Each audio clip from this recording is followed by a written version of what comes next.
அனைவருக்கும் வணக்கம். உங்கள் நான் தனசேகரன்.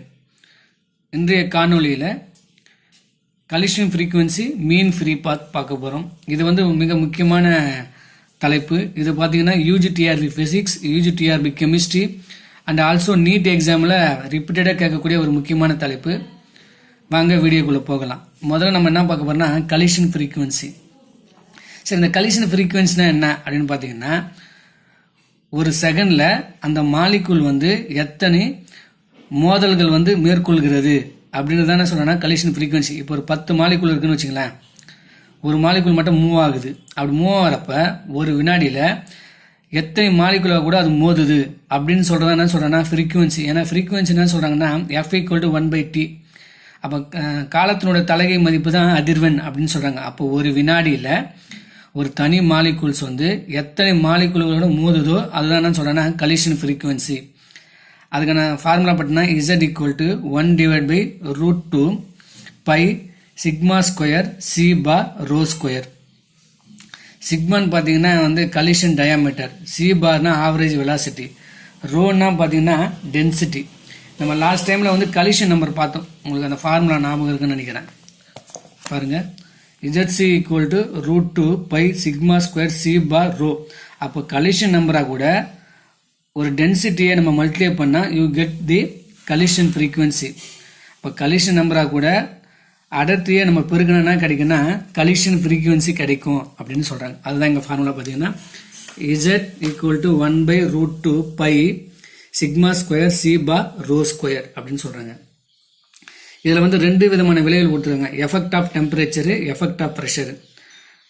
வெப்பத்தின் விளைவு, அழுத்தத்தின் விளைவு. அப்போ பார்த்தீங்கன்னா இந்த ஃப்ரீக்குவன்சி ஆவரேஜ் வெலாசிட்டிக்கு நேர்த்தகவல் இருக்கும். இந்த ஆவரேஜ் வெலாசிட்டி எதுக்கு நேர்த்தகவல்னா √2 ஆஃப் தி டெம்பரேச்சருக்கு. அப்போ இது ரெண்டுத்தையும் கம்பேர் பண்ணுறாங்க. அந்த C பார் என்ன பண்ணால் √T போகலாம். அப்போது collision frequency direct proportional to √2 of the temperature. மோதல் அதிர்வெண்ணானது அதனுடைய வெப்பநிலைக்கு என்ன பண்ணா இருமடிக்கு நேர்த்தகவல் இருக்கும். இருமடி மூலத்துக்கு என்ன சொல்றாங்கன்னா நேர்த்தகவல் இருக்கும் அப்படின்னு சொல்றாங்க. அப்போ டெம்பரேச்சர் அதிகமாச்சுன்னா கலிஷன் ஃப்ரீக்வன்சினா அதிகமாகும், ஏன்னா நேர்த்தகவல் இருக்கிறதுனால. Effect of pressure. இந்த ப்ரெஷர் பாருங்க,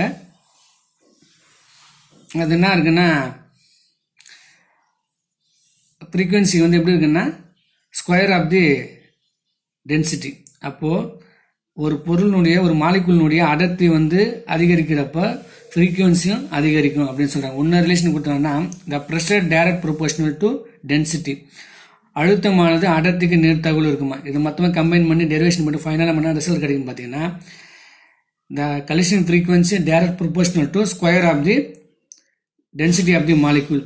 அப்போ மோதல் அதிர்வெண்ணானது அதனுடைய அடர்த்தியினுடைய இருமடிக்கு நேர்த்தகவல் இருக்கும். இதுதான் என்னன்னு சொல்றாங்கன்னா கலிஷன் ஃப்ரீக்வன்சினுடைய இரண்டு விளைவுகள், effects.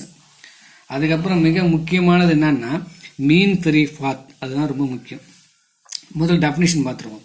The distance travel by a gas molecule between two successive collision is known as mean free பாத்.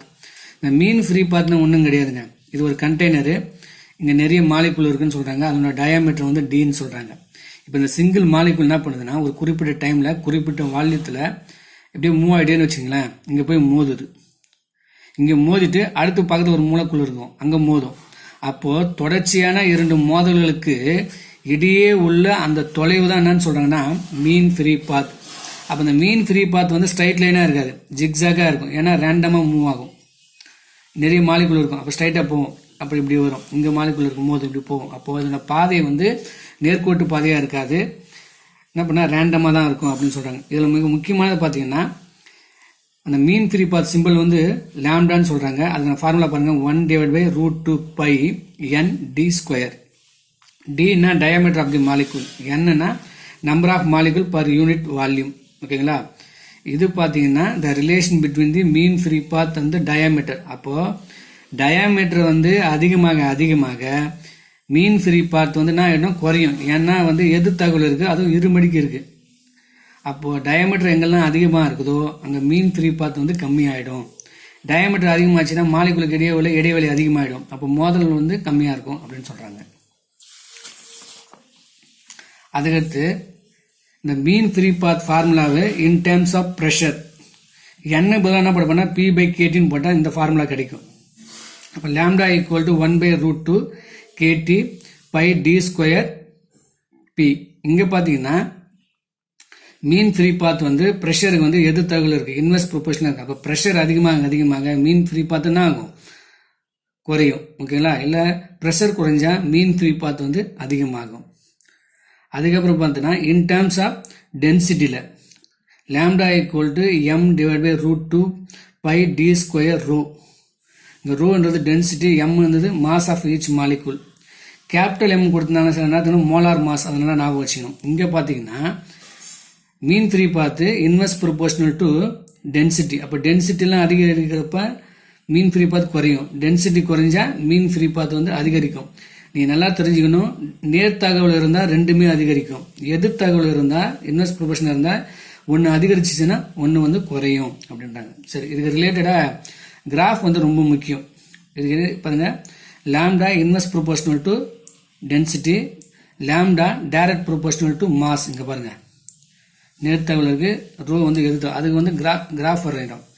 அப்போ லாம்டாக்கும் ரோக்கும் இடையில நம்ம கிராஃப் வரைஞ்சா நமக்கு என்ன பண்ணால் ஒரு கவு கிடைக்குது, வளைகோடு கிடைக்குது, நேர்கோடு இல்லாமல். இதை பார்த்துக்கணும். அதே மாதிரி லாம்டாக்கும் மாஸுக்கும் இடையில ஒரு கிராஃப் வரைஞ்சா, வரைபடம் வரைஞ்சா நமக்கு என்ன கிடைக்குதுன்னா நேர்கோடு கிடைக்குது. ஓகேங்களா? அதுக்கடுத்து பார்த்தீங்கன்னா lambda direct proportional to D. இங்கே பாருங்கள், lambda direct proportional to D. ஓகேங்களா? அதுக்கப்புறம் பாருங்கள் lambda inverse proportional to pressure. இதை ரிலேட் பண்ணி தான் இங்கே கிராஃப் வரைஞ்சிருக்கும். அப்போது மீன் ஃப்ரீ பாத்துக்கும் ப்ரெஷருக்கும் இடையே நம்ம வரைபடம் வரைஞ்சா அது வளைகோடாக இருக்கும், நேர்கோடாக இல்லாமல். லாம்டாக்கும் டெம்பரேச்சருக்கும் நம்ம வரைபடம் வரைஞ்சா அது வந்து நேர்கோடாக இருக்கும். ஓகேங்களா? அடுத்து பார்த்தீங்கன்னா ஃபார் டிஃப்யூஷன் ஆஃப் கேசஸ். இப்போ in terms of mean free பாத்தே வந்து கோஎஃபிஷியன்ட் ஆஃப் விஸ்காசிட்டி கம்பேர் பண்ணுறப்போ எப்படி ஃபார்முலா கிடைக்குதுன்னா lambda equal to 3 eta by V average, average velocity. சில நேரங்களில் வெலாசிட்டியை வந்து சின்னு சொல்கிறாங்க, வின்னு சொல்கிறாங்க. இந்த ஆவரேஜ் மேலே என்ன பண்ணால் பார் போட்டிருப்பாங்க, எல்லாமே ஒன்று தான். அப்போ ஈட்டா பார்த்தோன்னா coefficient of viscosity, V average average speed of the molecules. ஓகேங்களா? இந்த காணொலி உங்களுக்கு பிடிச்சிருந்தா லைக் பண்ணுங்கள், ஷேர் பண்ணுங்கள், மறக்காமல் சப்ஸ்கிரைப் பண்ணுங்கள். இது போன்ற நிறைய வீடியோக்களை நீங்கள் பெறணும்னா எனது யூடியூப் சேனலை மறக்காமல் சப்ஸ்கிரைப் பண்ணுங்கள். அடுத்த ஒரு தலைப்போடு உங்களை சந்திக்கிறேன். உங்களிடமிருந்து விடைபெறுவது உங்கள் நான் தனசேகரன். நன்றி.